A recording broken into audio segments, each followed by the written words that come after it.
Hello friends, welcome to my channel. So in this video what we'll do is we'll look into some of the built-in methods which are available in Python list. So let's say we have taken two lists. Let's print the list first.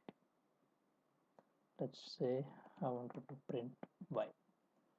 So now here what I wanted to do is, let's say you wanted to find the minimum value from this list. So in Python we have one built-in option called min of that list name. If you give, it will print the minimum value from the list. Same with the max. Let's say you wanted to find the max value from the list. So same way, max of y. If you print this, then you will get the maximum value from the list.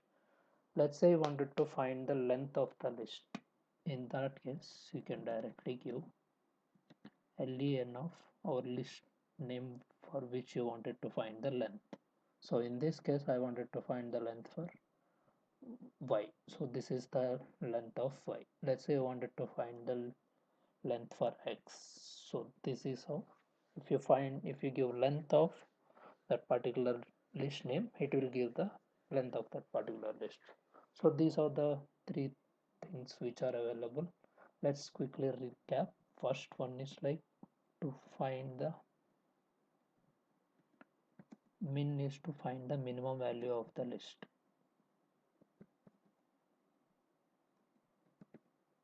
From the list items, same with the max, find the maximum.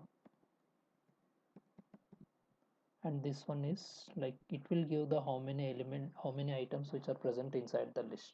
So in this case, in x there are 5 items, so it is printing 5. So this one is to find the number of items in the list.